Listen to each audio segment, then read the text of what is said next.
Imagine seulement si ton voisin du coin de la rue, que tu trouves un peu bizarre, au final, c'est un tueur en série d'il y a 25 ans et personne ne le sait. Coucou, du coup aujourd'hui on se retrouve dans une nouvelle vidéo. Comme vous pouvez voir, ça change totalement l'ambiance. Je vais vous parler aujourd'hui du dépeceur de monstres. J'ai des notes avec moi. Enfin, j'ai mon ordinateur avec toutes mes notes, donc si des fois je lance des regards, faut pas m'en vouloir. Mais c'est la première fois que je tourne ce genre de vidéo et il y a énormément de détails. Du coup, je vous laisse directement avec l'histoire, j'espère qu'elle vous plaira. A tout de suite. L'affaire du dépeceur de monstres est l'un des mystères criminels les plus troublants que la Belgique a pu connaître jusqu'au jour d'aujourd'hui. En 1996-1997, des membres de jeunes femmes, de femmes adultes, sont retrouvés dans la région de Mons, un petit peu partout, dissipés dans des sacs poubelles, laissés au coin des rues, laissés à côté des poubelles, parfois même dans le canal, sans réellement qu'on sache qui c'est. La première victime est Carmelina Roussos. Âgée de 42 ans au moment des faits, mère de 3 enfants et veuve, elle était domiciliée à Mons.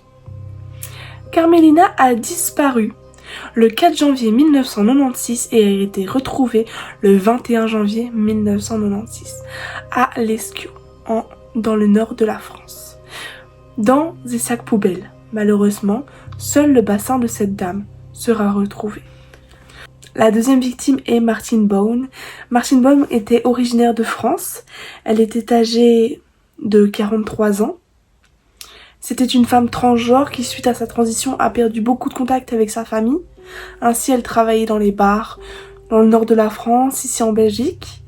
Elle a été portée disparue le 21 juillet 1996 à Mons.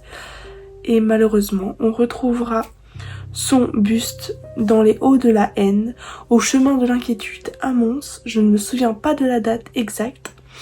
En revanche, le 22 mars 1997, on va retrouver ses bras, des jambes, et le 12 avril 1997, 2 sacs sont découverts à Havre, contenant un pied, une jambe et une tête. La troisième victime est Jacqueline Leclerc, une femme belge, originaire de Mons, âgée de 33 ans, mère de 4 enfants.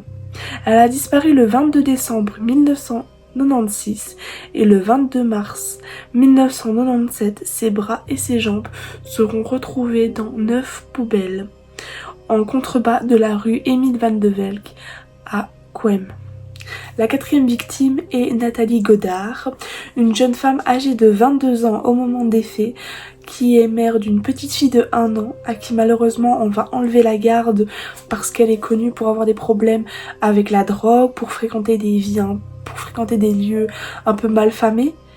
Elle a des problèmes d'une vie avec des difficultés, un petit peu dans des quartiers pas très bien fréquentés, on va dire ça.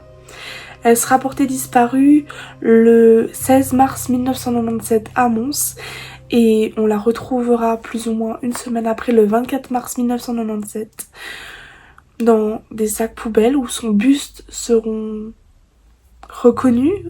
découvert au chemin de l'inquiétude et où malheureusement sa tête, elle, sera découverte dans un autre sac à la rue du Dépôt à Havre et sa mère certifiera que c'est elle après un autoportrait. Trop beau.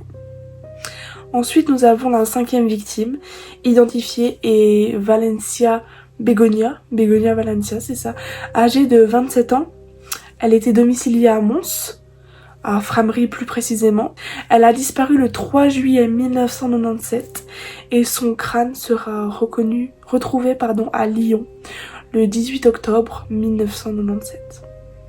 Beaucoup plus loin et quand même à pas mal de mois d'intervalle. Après cela, plusieurs sacs seront encore retrouvés, mais malheureusement nous ne pourrions plus jamais identifier une personne. Malgré les tests ADN, malgré tout cela, on n'arrivera plus à mettre le nom sur une personne. Il n'y aura pas assez de preuves, mais on pense qu'il y a au minimum 2 victimes encore, qui fait au minimum 6 à 7 victimes du dépeceur de Mons. Pour le profil du tueur, d'après la police, il s'agirait d'un homme entre 30 et 50 ans au moment des faits. Donc peut-être qu'aujourd'hui il est encore en vie, peut-être qu'aujourd'hui vous le croisez en allant faire vos courses, peut-être qu'aujourd'hui c'est votre voisin. Voilà, je pose ça là. Il était sûrement soit chirurgien, soit boucher, soit vétérinaire, parce que la précision lorsqu'il découpe et démembre un corps est beaucoup trop précis pour que ça soit quelqu'un de lambda comme vous et moi. Il est considéré comme un homme solitaire, il agit à sang-froid, il n'agit pas réellement sur des coups de tête, tout est minutieusement préparé. Il doit être de Mons ou connaître très bien les environs parce que les sacs poubelles sont toujours laissés à des endroits assez voyants. Peut-être qu'il a un besoin de satisfaction, besoin de prouver quelque chose, besoin de narguer la police éventuellement parce qu'il pose ces sacs-là sans jamais laisser d'indices, sans jamais laisser de traces, sans laisser d'empreintes. On ne saura jamais qui c'est, malgré les années qui sont passées. Il y a plusieurs théories qui ont été envisagées, même un homme a été arrêté, mais par la suite relâché car nous n'avons aucune preuve que c'est bien lui. Dans les théories, il y a la théorie avec l'affaire Marc Dutroux, qui s'est passée quelques années auparavant, mais c'est quasiment les mêmes années. Mais pas assez de preuves, faute de preuves, nous ne trouvons aucun lien. Et ensuite, l'autre théorie est que ça serait éventuellement peut-être un trafic, un réseau de plusieurs personnes, mais encore une fois, ça ne sont que des théories parce que nous n'avons aucune preuve pour nous appuyer là-dessus. En 2012, les enquêteurs ont réexaminé les pièces à conviction avec de nouvelles technologies, ADN, etc. plus avancées, mais toujours rien. Et en 2023, la police fédérale relance un appel à témoins, mais encore une fois, toujours rien. Mais aujourd'hui, en 2025, l'enquête est toujours ouverte, bien que cette histoire a plus de 25 ans maintenant.